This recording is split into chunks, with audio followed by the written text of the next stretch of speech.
Welcome to the Vegas Insider channel here on YouTube. It is the Daily Insider. Kevin Rogers with you here on this Wednesday, June 16th, and no shortage of NBA news to get to, which we are looking forward to talking to you about. And, you know, you start up, we'll get to the Daily Insider contest in just a second. You have Kawhi Leonard out tonight for the Clippers. You have Chris Paul in the COVID protocol for the Suns. Couple head coaching changes. Just a lot going on, a lot to digest. And that crazy Bucks-Nets game from last night where Kevin Durant just showed why he's one of the greatest players in the world in last night's victory for Brooklyn, and why Milwaukee had one of the biggest meltdowns you'll ever see. But first, let's bring up, as we do to start every show, the Daily Insider contest, which we have every day when we're on from Monday through Friday at noon Eastern. And it's very simple to enter. All you have to do is put your Vegas Insider user ID along with your best bet for the day. It could be Major League Baseball, NBA, NHL, WNBA, it doesn't matter. But it cannot be a live bet. It's got to be before the game. And you can have a first 5-inning bet in baseball. You have a first half play in the NBA, a player prop. It pretty much is all wide open as long as it's not in the middle of the game. It's not a live bet. And you will be in the running if you win. You have to win your bet first off. But if you do that, you'll be in the running, in the drawing for a week's worth of handicapper picks from one handicapper on VegasInsider.com of your choosing. And if you do not have a Vegas Insider user ID, it's very simple to get one. Go to the big yellow register button in the upper right-hand corner. Click on free membership, register now, go there, create your user ID and password, whatever you want it to be, and put your email address, first and last name so we can get in contact with you, and you'll be all set. And you'll be part of the community, and also make sure you're a subscriber to our YouTube channel at Vegas Insider, and you'll have an opportunity to win prizes, which is a pretty fun thing. So, with all that being said, let's get to the news of the day for the NBA.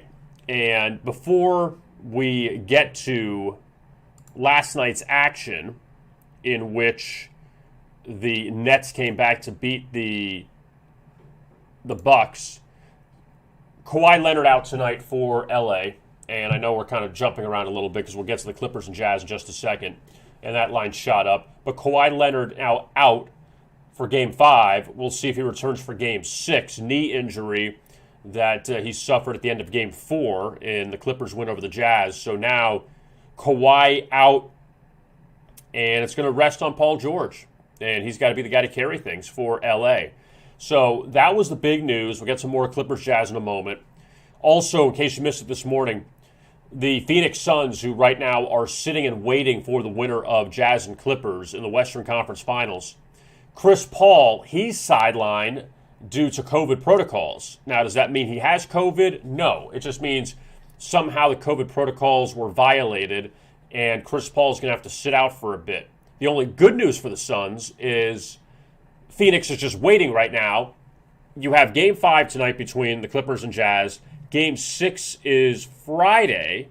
So you still have a few days left, and then assuming you don't get to a Game 7, so the Suns have a little bit of time here to play with. That it's not exactly like the Suns are starting the Western Conference Finals tomorrow and now they're in big trouble. But we don't know what the timeline is for Chris Paul and how long he has to sit out for. So a lot of moving pieces here in these playoffs. Kyrie Irving still sidelined for the Nets. We'll see if he comes back for Game 6. James Harden came back for Game 6 for Brooklyn last night, and just to say that he wasn't 100% is an understatement, right? He wasn't even close to 100% because James Harden last night, he was 1 of 10 from the floor, 0 of 8 from 3. He had 5 points in the entire game. But yet, Brooklyn still ended up beating Milwaukee 114-108. Now, a couple things on this game. Number one, this line was all over the place yesterday. Here, click on line movements.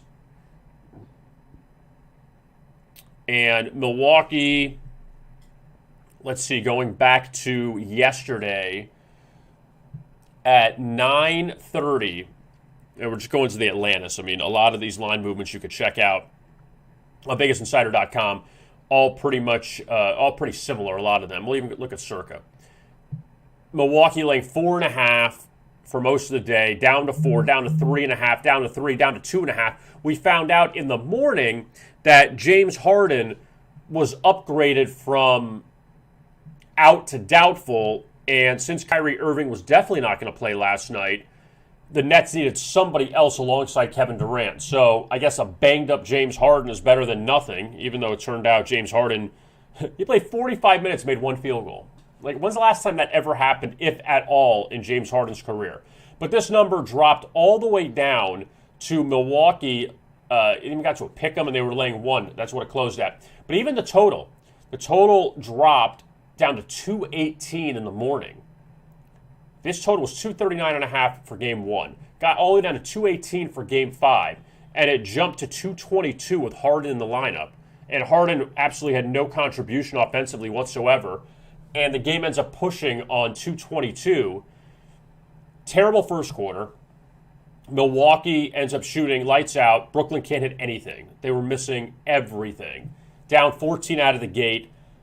Down 12 at the half, and then they started the comeback in the third quarter. But you see, at least the Nets and Bucks were able to score some points, which we haven't seen a lot in the series.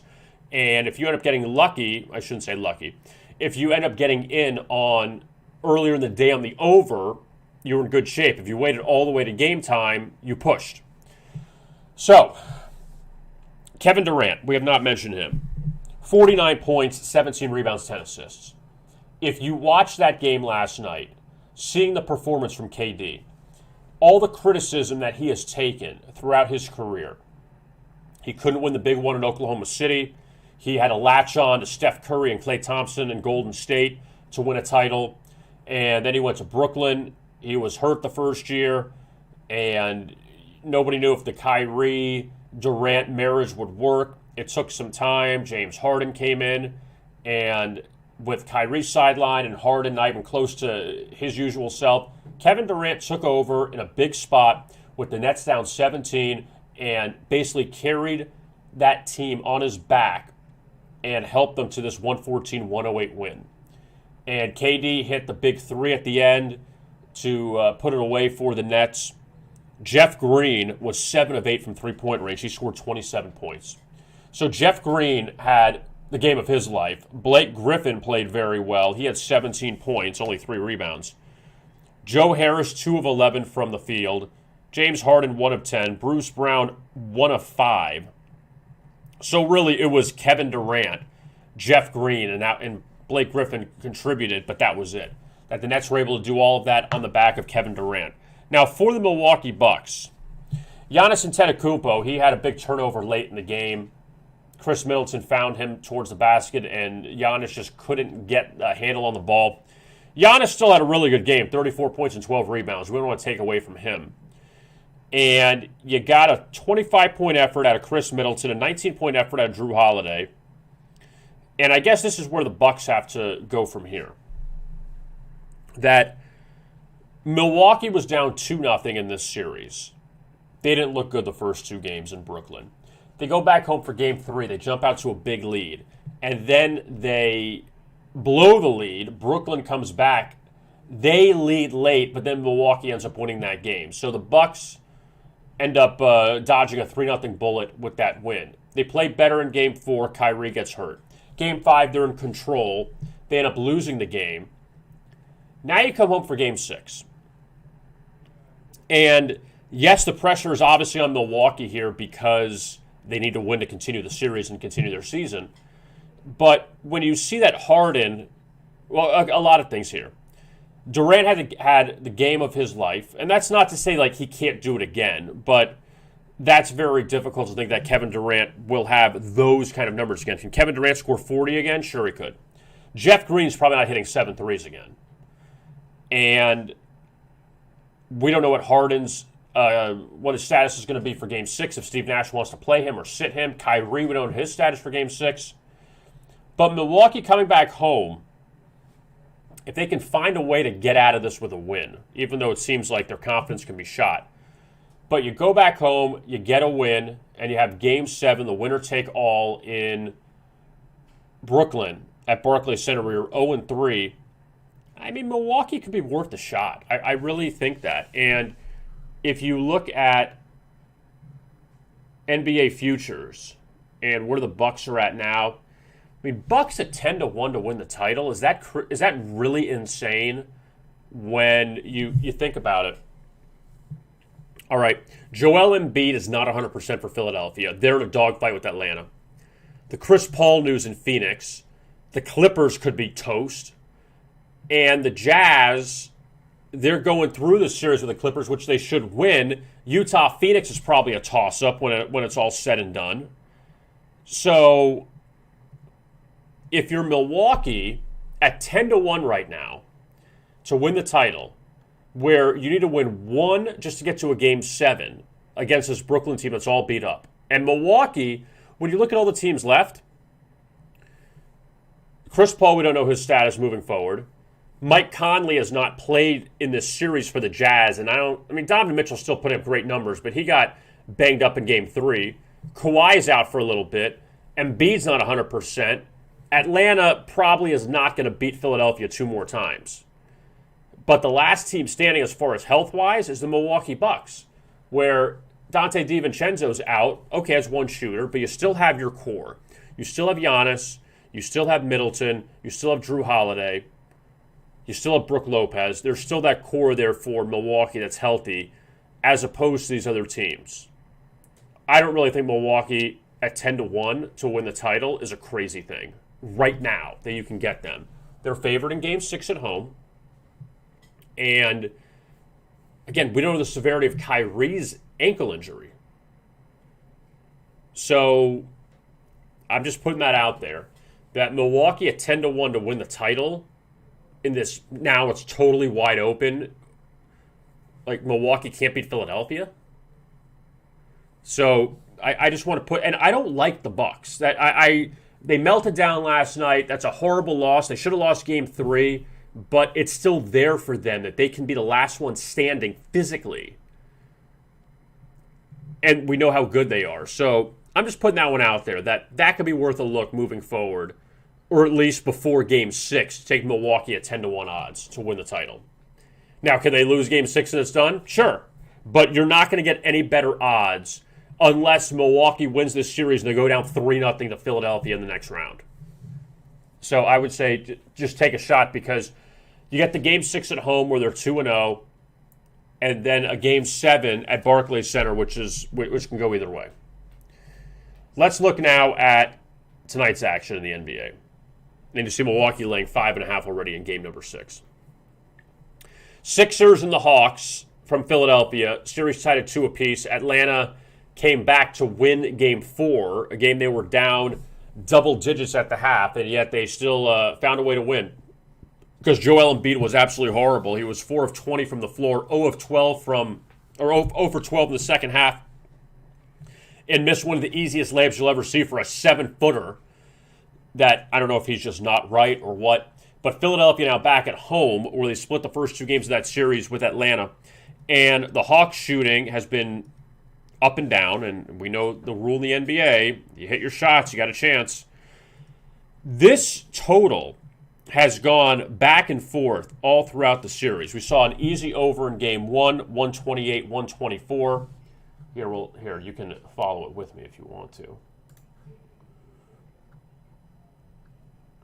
All right, so we'll start from here, June 6th. 128, 124, the Hawks won. Easy over, 219.5. Game number 2, 118, 102, stayed under, but that was a little bit of a fortunate under. That was a bad fourth quarter.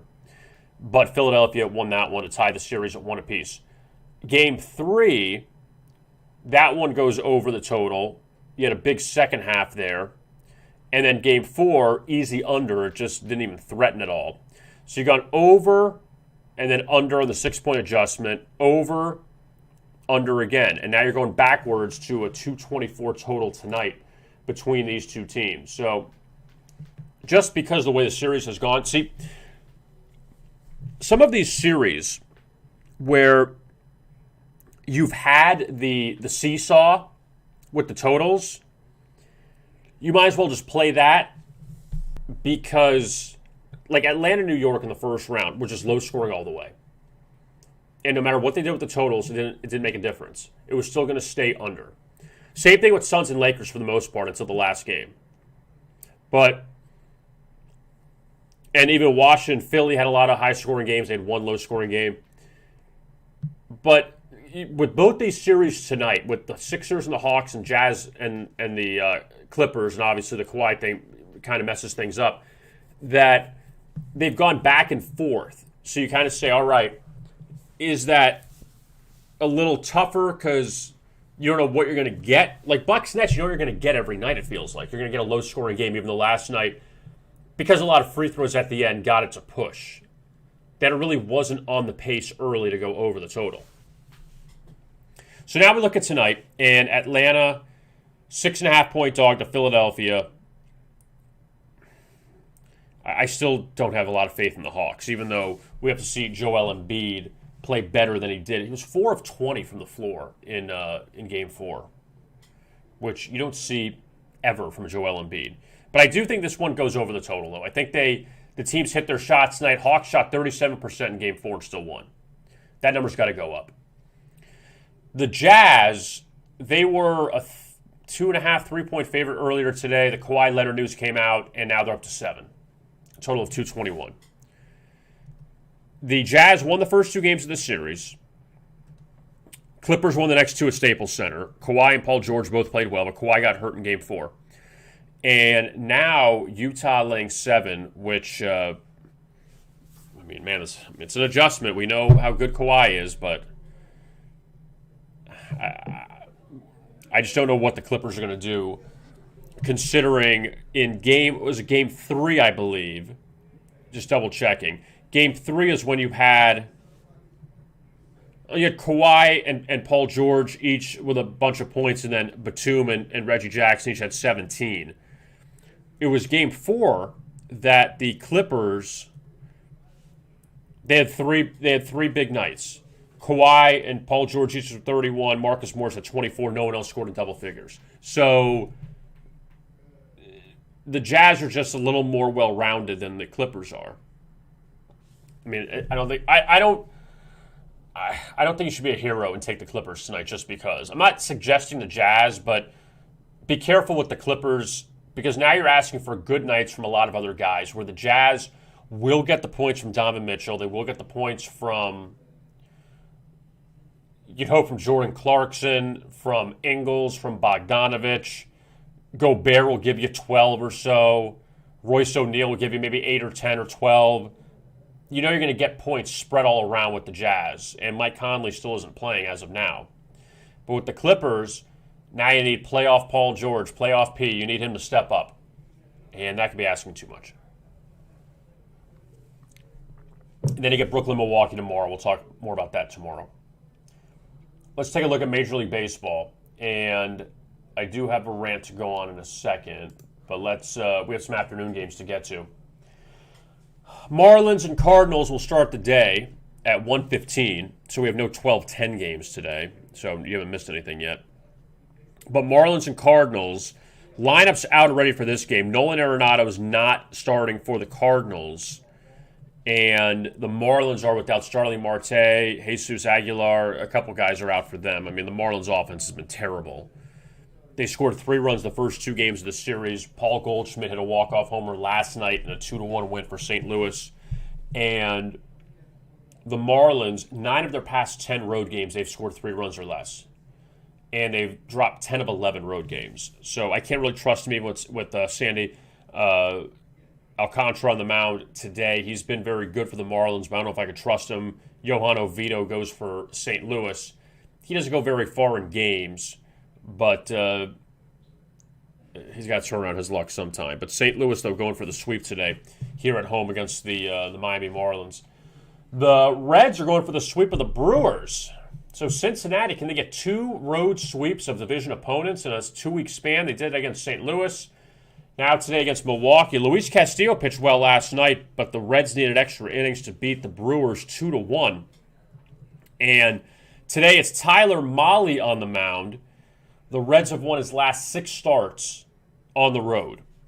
Freddie Peralta counters for Milwaukee. He's 6-1, 2.25 ERA. Last time he pitched against the Reds, it was last week, he got pulled after 4, but caveat though, it was a rain delay in Cincinnati, and they decided not to bring him back out after the rain delay. 4 innings, 2 hits, and an earned run. That marks what is that now? The 6th straight start that Peralta has allowed 2 earned runs or less. So he's been fantastic. The Brewers are 5-0 in his last 5 starts. So you got 2 really good, streaky pitchers on the mound today with Molly and Peralta in Milwaukee. San Diego's at Colorado, and of course the Rockies are terrible on the road, but they're 22-14 at home. And they came back from a 4-0 deficit last night to beat the Padres 8-4. I mean, Colorado again, bring this on the road and you could be halfway decent, but somehow they have just been they've been very competitive at home and very, very awful on the road. Blake Snell, the former Cy Young winner, his numbers on the road are perplexing, to say the least. Because so far this season, the Padres have played 7 games with Blake Snell starting on the road. They're 0-7 in those games. Blake Snell is not, forget about Blake Snell personally. The Padres have not won a game with Blake Snell starting on the road this season. And against Colorado, last time he faced him, well, he's faced him twice this season. Once at Petco, he beat him 2-1.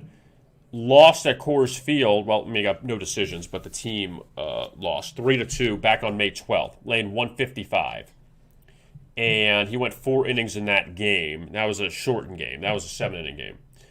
But he has 18 strikeouts in 10 innings against Colorado, and both those games finished under the total.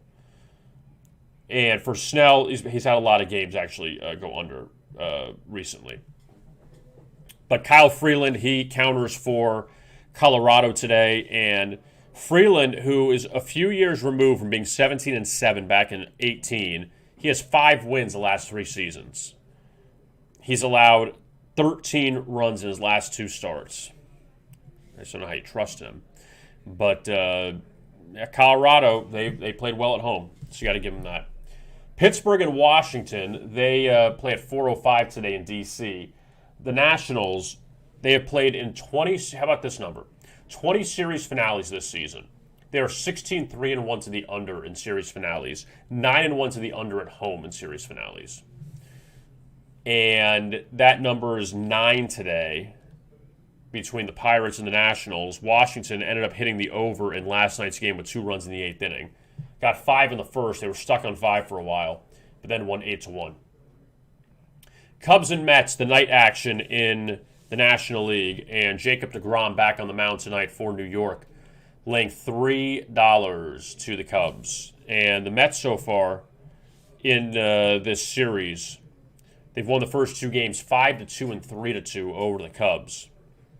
And Jacob deGrom, who left his last start due to injury, or at least due to an ailment, I guess, I don't want to say injury, 0.56 ERA. He's got 103 strikeouts and 8 walks. 3 straight scoreless outings for Jacob deGrom. The guy will win the Cy Young Award as long as he's healthy. He may win the MVP as well. His numbers are off the charts this year. And for the Cubs, Robert Stock makes the start for them. The former USC Trojan, who was in the Red Sox organization and with the Padres, and Cubs running out of arms. As Stock will go.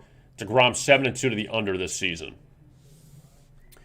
The Arizona Diamondbacks, 21 consecutive road losses. If you went to sleep last night with them up 7-0, you'd be surprised to find out they lost that game 9-8. So Arizona up 7-0 in the second, trying to end a 20-game road losing streak, and they end up still losing that game to San Francisco. And the Diamondbacks will try to end their losing streak again today. We'll see if that happens on the road. Merrill Kelly, he's struggled of late. I mean, everyone on Arizona struggled of late, so really you can't count anybody out at this point. He pitched well against the Giants last time he faced them. 6 innings, 2 earned runs, but the Diamondbacks blew a 4-0 lead in a 5-4 defeat to San Francisco back on May 26th.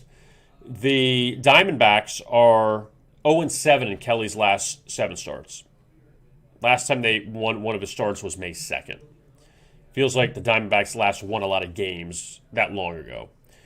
And for the Giants, it's Anthony DeSclafani, who was off a complete game shutout of the Nationals. So tread lightly with that, even though you don't want to trust a team that's lost 21 straight road games. But will DeSclafani keep it up again tonight? Phillies-Dodgers, that's a really good pitching matchup in L.A. Zach Wheeler and Clayton Kershaw tonight. And Kershaw, you don't normally see him as this short of a favorite.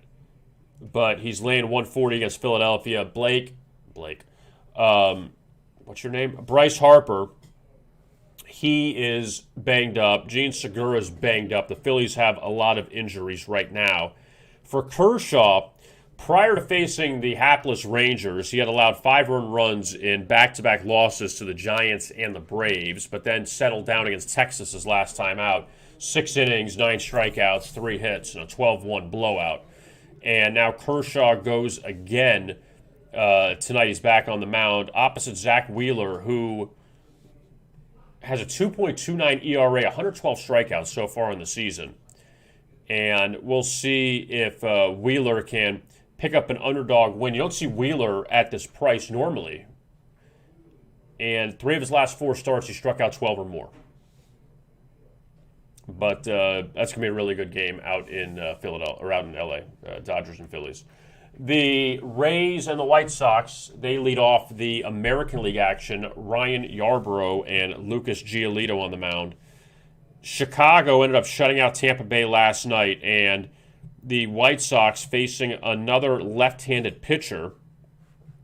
And let's get you the tally on this one after they won last night 3-0. I believe, I got to give you the exact count, I believe it's 8 straight unders at home for the White Sox against left-handed starting pitchers. And these unders are hitting at an extremely good rate. 5, 6, 7, 8. Yeah, going back to May 24th. Actually 9, 9 consecutive unders at home for the White Sox when they face left-handed starting pitchers. That's a 7.5 total today. And Lucas Giolito, who won his last start. Actually, well, he got a no decision. The White Sox beat the Tigers 5-4. And Giolito started off struggling at home. He's pitched better at home of late. But 3 consecutive starts of 9 strikeouts or more. And Giolito, 3.81 ERA. Since a few years ago when he went 14-9, his last 2 seasons, as far as his decisions, he's just 9-8, which is kind of interesting. The Royals and the Tigers, give you a good stat on this one. Detroit going for its 6th sweep of the year today. They're 4-1 in the first 5 opportunities when going for a sweep. So, actually, let me rephrase that. This is the 6th time this season that they've won the first 2 games of a series and going for the sweep. So they pulled off 4 sweeps, and the other time was against Cleveland the opening weekend of the season. They won the first 2 and lost. So now this is the 6th time that they're going into the final game of a series going for a sweep. And Tarek Skubal, he goes for Detroit. He's actually had a much better stretch as opposed to starting off the season. He's kind of an under-the-radar guy. He got a no decision his last time out against the White Sox, but he went through a stretch starting in the middle of May. 9, 9, 8, 11, 6. You know what those numbers are? Strikeouts. So he picks up a lot of strikeouts. Doesn't walk a lot of batters. 29 walks in the season compared to 74 strikeouts. He'll go 5 or 6 innings. And he lost last time he faced the Royals back in late April. 4-0. Went 2 2/3 innings, but since then he's pitched a lot better. Brady Singer's been very inconsistent for Kansas City. And the Royals, they just have no offense right now. They're scoring 3 runs a game, it feels like, or even less than that. So you got Royals Tigers at 210, at 335 Angels and Athletics out in Oakland, and the A's pulled away from the Angels last night. Oakland going for the sweep today. Angels now below 500, so LA went on that little run against Arizona and Kansas City and Seattle, and now they're facing a big boy in Oakland. And the A's have won 5 consecutive games. When you look at the last 4 games, the A's have scored 11, 6, 8, and 6. So the offense coming back around for the A's. Cole Irvin goes for Oakland this afternoon.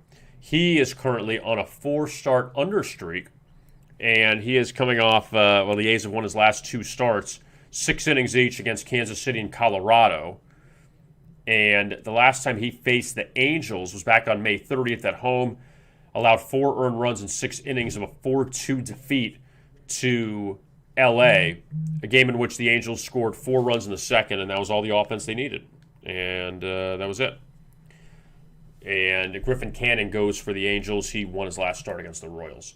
Yankees and the Blue Jays, the Stickum man goes tonight, Garrett Cole. And for Cole, 7-3 record in the season, 2.31 ERA. Coming off, Cole's actually had some struggles of late when you look back at what the Yankees have done. They're just 2 games above 500. Cole pitched better against Minnesota his last time out, 6 innings in a 9-6 victory over the Twins. He had 9 strikeouts, allowed just 5 hits and 2 earned runs. So Garrett Cole pitched better there, even though he's had his struggles before that. Yankees right now on a 7-1 run to the over the last 8 games, and you're playing this Blue Jays team who we know is very talented offensively. Vlad Guerrero Jr., he's right now the favorite. He's probably going to win the American League MVP when it's all said and done.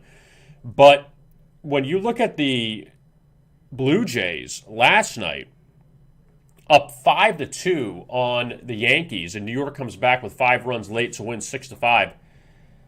Bad job there by Toronto. A game in which Aaron Judge, Gleyber Torres, Giancarlo Stanton combined to go 0 for 12, and yet the Yankees still win that game. Yankees, this year, though, looking back at Garrett Cole, he did beat Toronto. I don't know if this is any kind of, I don't want to call it statistical odyssey or anything, but this is the 3rd different city they're playing in. Garrett Cole started against the Blue Jays in New York, in Dunedin, Florida, and now in Buffalo tonight. I don't know if that's any kind of stat or not, but kind of interesting.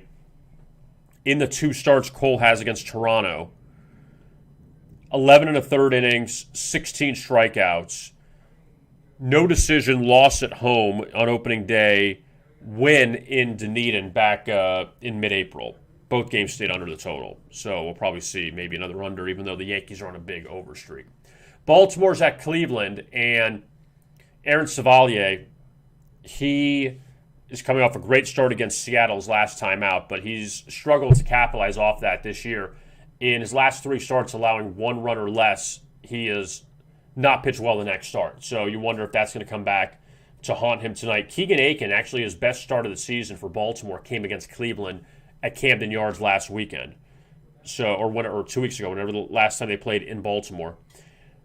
The Orioles are 22-44 on the season. They've lost 17 straight on the road. So Baltimore and Arizona neck and neck with the road losing streaks. But Savalier, I don't know if I really trust him here, coming off a really good effort his last time out against the Mariners. Okay, now I'm ready for the rant. Texas and Houston. So if you had the under in last night's Texas-Houston game, please raise your hand, or at least you can just sit quietly too. So, in case you missed this one, Kyle Gibson and Lance McCullers Jr. on the mound. 8.5 total in Houston. Kyle Gibson's put up great numbers for the Rangers this year, and he's got a lot of bad luck because his team isn't very good behind him. 2-1 Texas lead going to the bottom of the 9th inning. Need 3 outs. You got the first 2. Carlos Correa's up. Got to get 1 last out. Carlos Correa with 2 strikes hits an opposite field home run to tie the game at 2.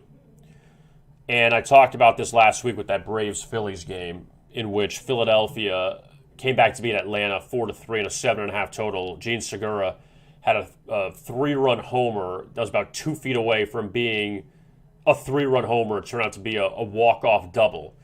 And it would have been a bad loss because that game was 1-1 in the ninth inning. And Philadelphia won 4-3. So back to last night. 2-2 game, going to extras, you're toast. You're in big trouble. Texas gets one in the top of the 10th inning to go up 3-2. So you think you have a bit of a buffer. Astros start at the bottom of the 10th inning, runner on second, walk. Okay, next batter up, full count, clear strike 3 at the knees instead of ball 4. Walk. Bases loaded, no outs. Anything but a grand slam. If Houston can get a base hit, score 2 runs, you're still a winner at 4-3. Jose Altuve swings at a pitch in the dirt. Next pitch, grand slam. Houston wins 6-3. So you go from 2-1 with 1 out to go in the ninth inning, clinch an easy under, to 2-2, to then a grand slam in extra innings to win 6-3. Killer total loss. If you had the under, if you had the over, congratulations. The Astros, they will send out Zach Greinke today against Jordan Lyles, and Houston laying over $2 against Texas. And Zach Greinke actually does not have great numbers at home, which is interesting. He's 6-2 on the season, 3.68 ERA. But his home ERA is 5.31 compared to a 2.20 road ERA on the season. But Greinke, he's pitched well against Texas, beat them earlier in the season, 10-4.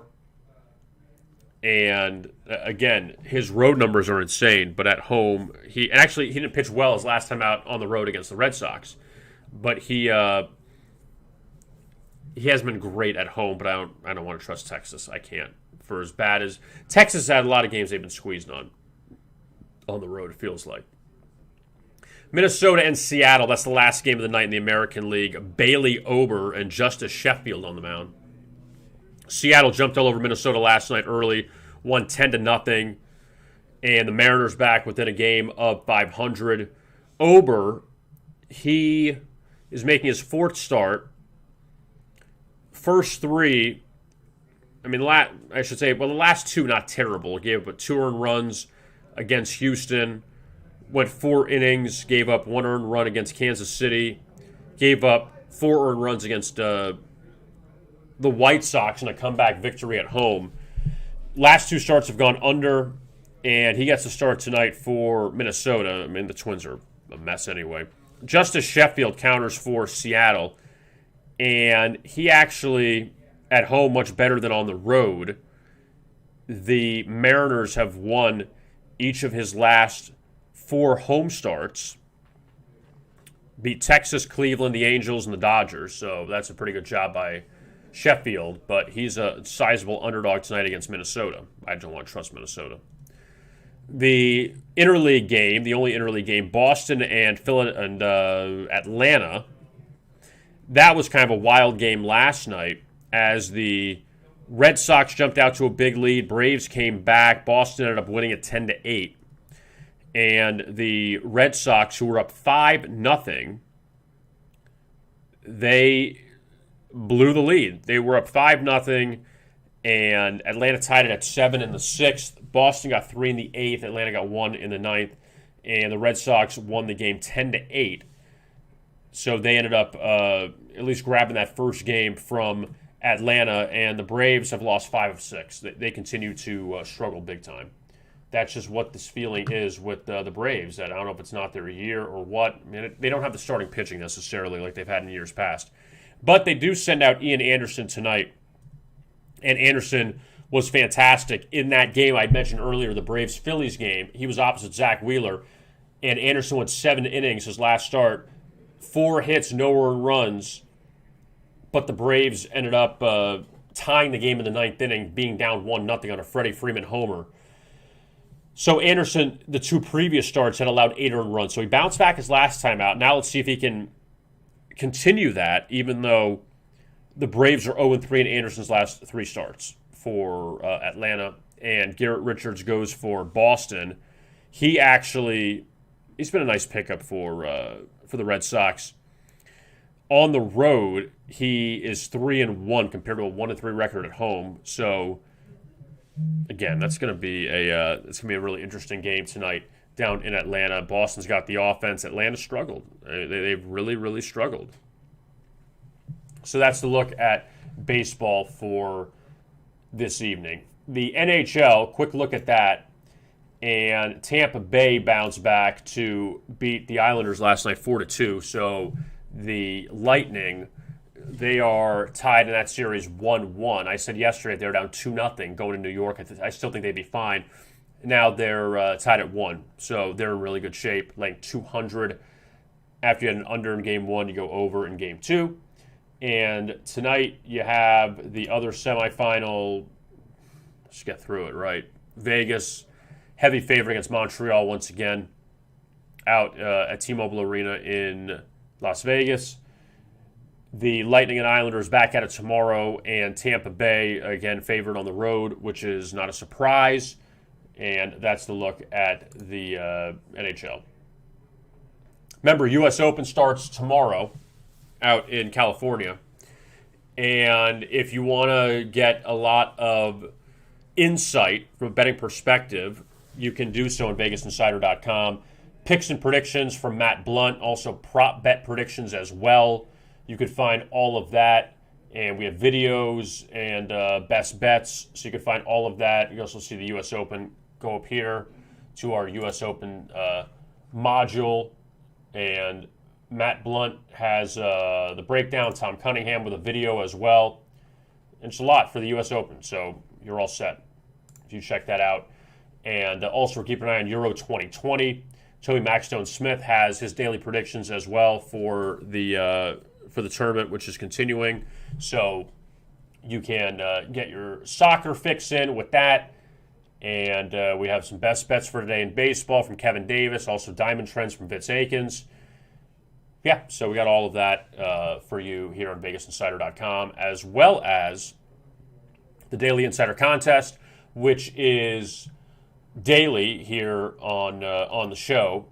All you got to do is put your user ID and your best bet for the night in the comments section below this video, and you'll be eligible to win a week's worth of handicapper picks on VegasInsider.com.